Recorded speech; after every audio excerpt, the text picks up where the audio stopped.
Goeienaand en baie welkom by hierdie uitsending van die Afrikaanse Nuus. Dankie vir die inskakel. Hier is die hoofberig.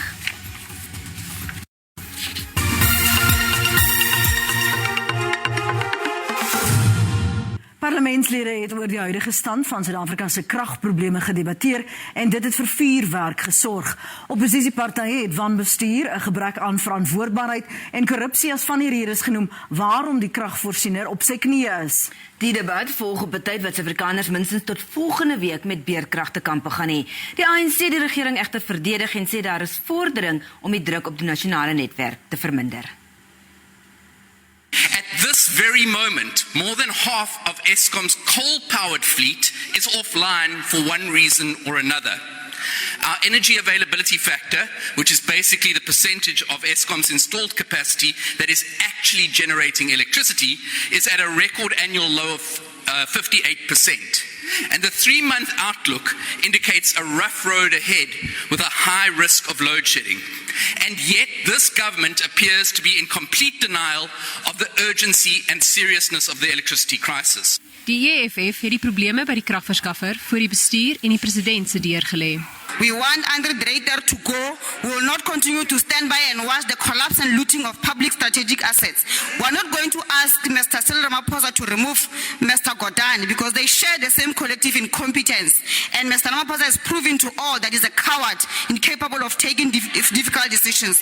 So the whole lot must go with immediate effect so that we can restore power at our Eskom. Die Vryheidsfront Plus het geskerts dat Eskom daarin geslaag het om iets te vermag wat in ekonomiese terme feitelik onmoontlik is.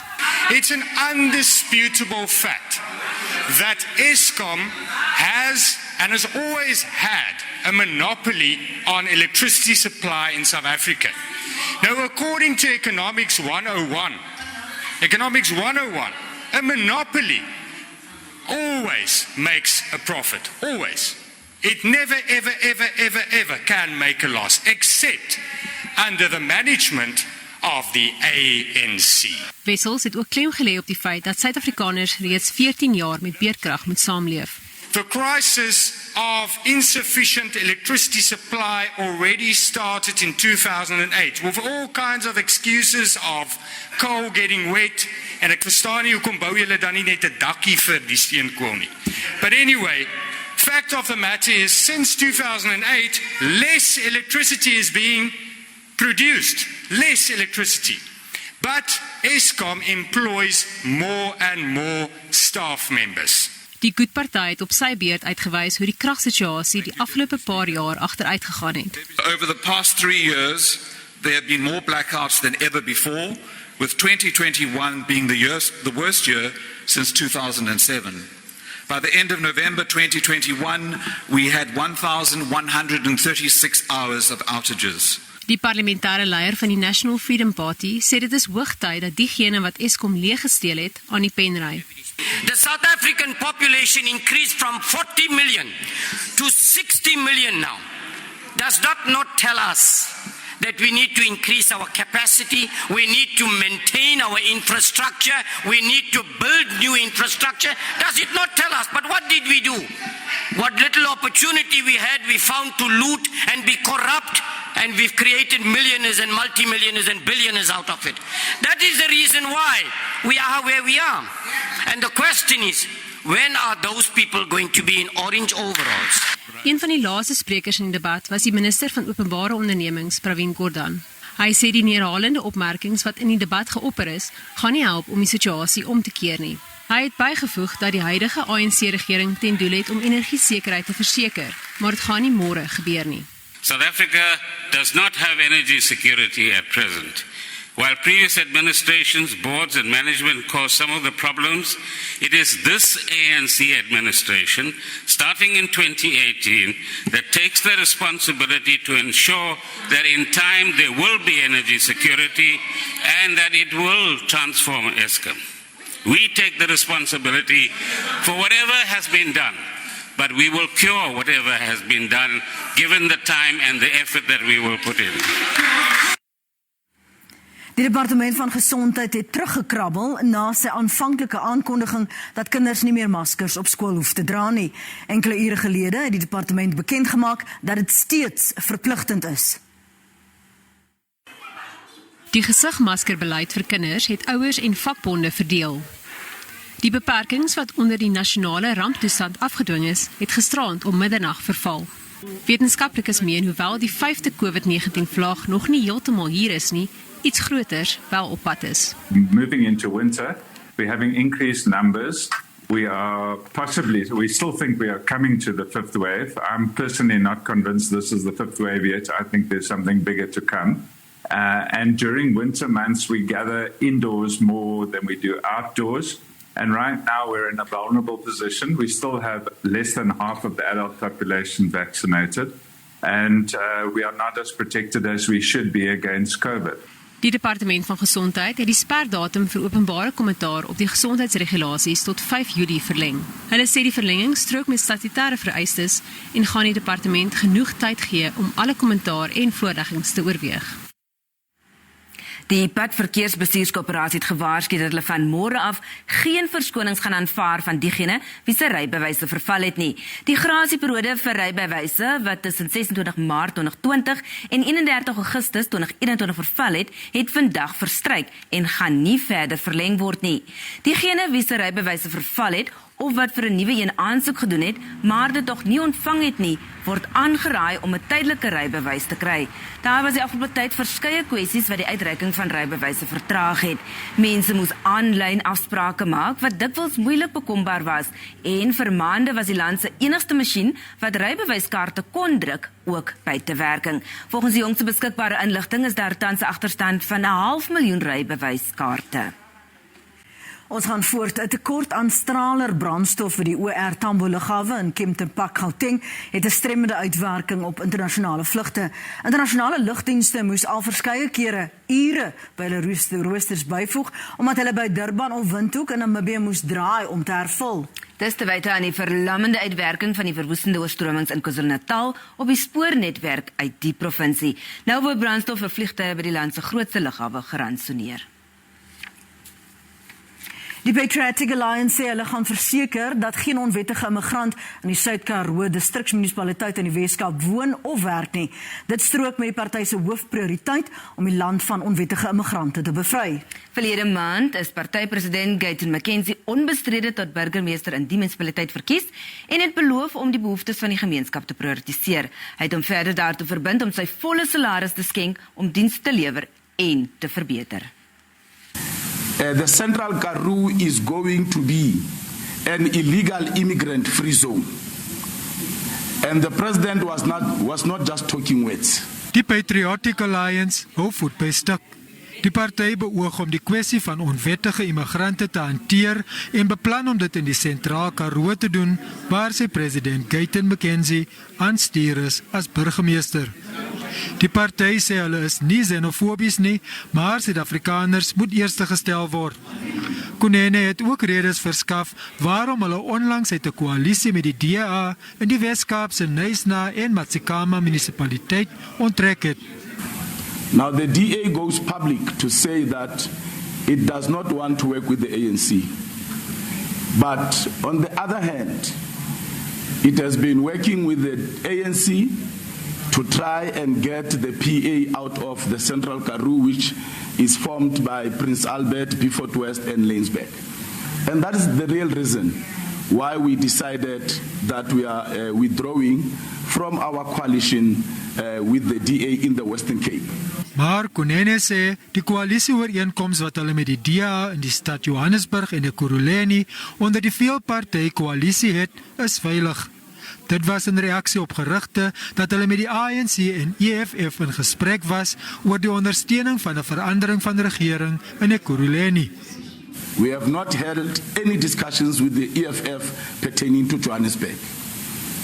And one must make it categorically clear that the coalition in Johannesburg and the coalition in Ekurhuleni are very much safe. Die party het ook 'n paar lede van Action SA verwelkom, sowel as Put South Africa First activist Victoria Africa en 'n Fees Must Fall activist Bonginkosi Kanyile.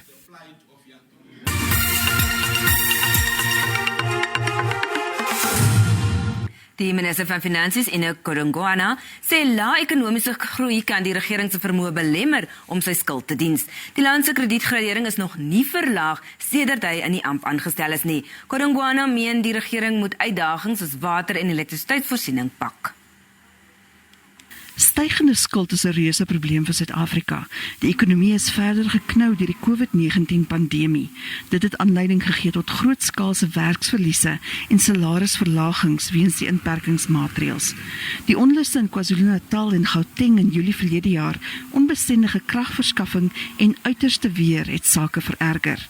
Debt on its own is not a problem. The issue is the capacity of the economy to service that debt. We're accumulating a lot of debt in an environment when economy is not growing. What that means is the capacity of the economy to service this debt is becoming a challenge. Staatskaping in die land se skuldprobleme verder verdiep. Talle staatsinstellings soos Eskom het ook reddingsboeie ontvang om te oorleef.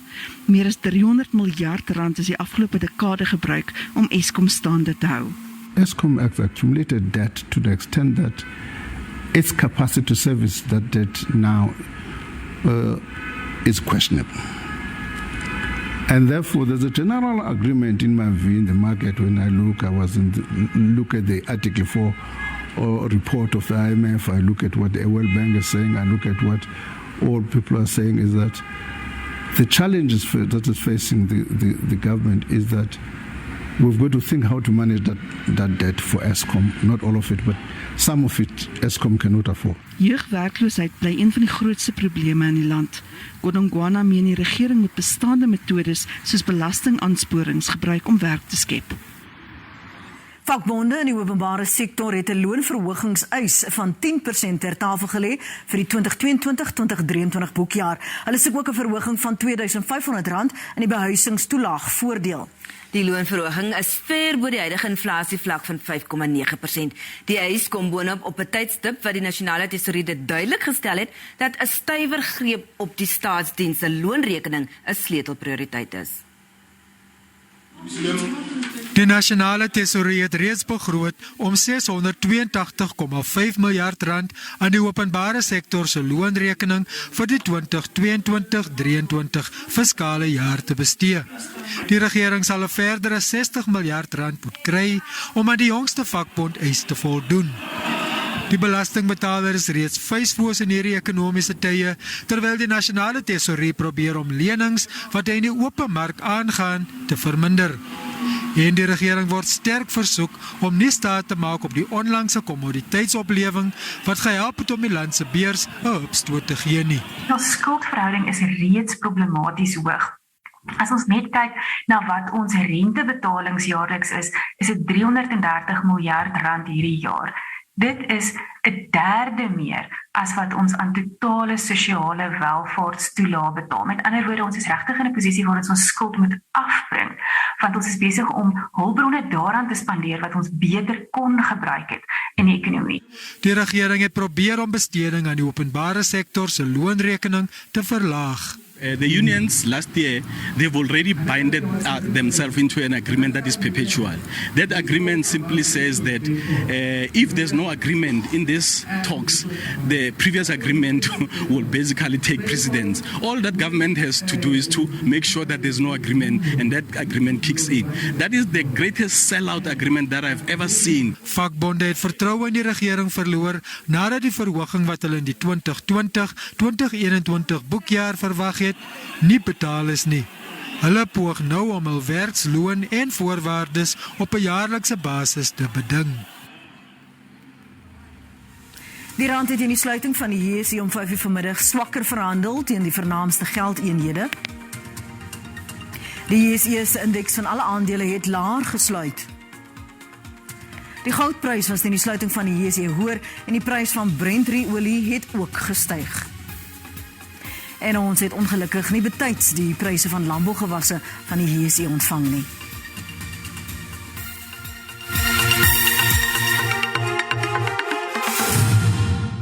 Die rolstoelgebonde en karigag-bore liggaamsbouer, maak is gekies om Suid-Afrika volgende maand by die liggaamsbou wêreldbeker in Slovenië te verteenwoordig. Dit is die sportkode se grootste internasionale kompetisie en die wêreld se topatlete neem deel.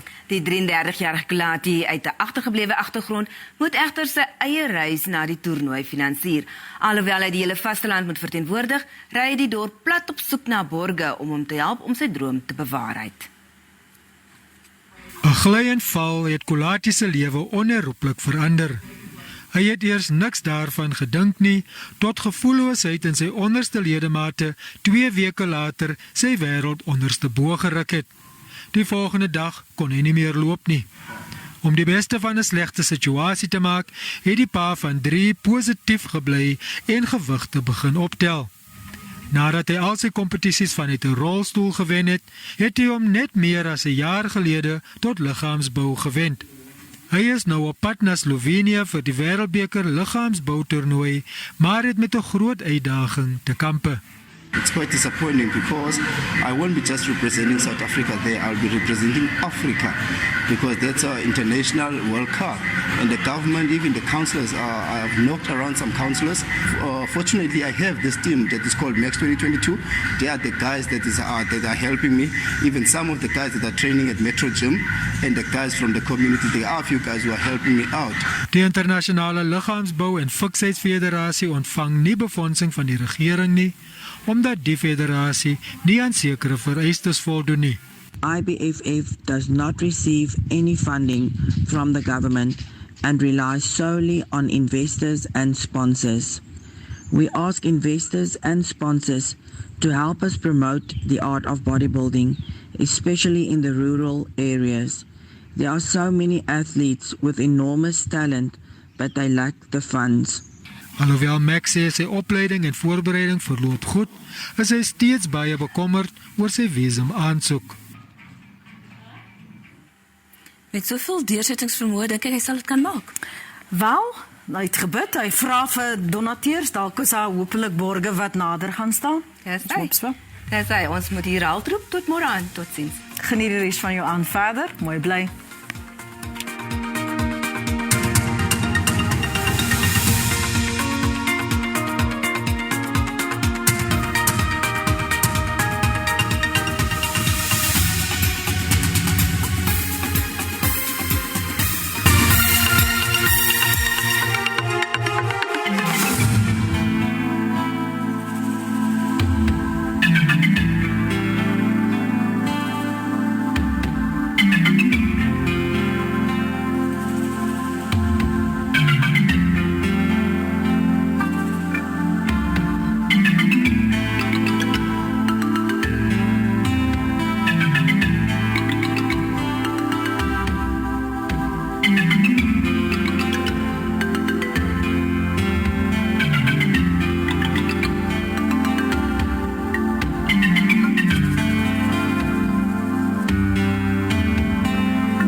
Thank you.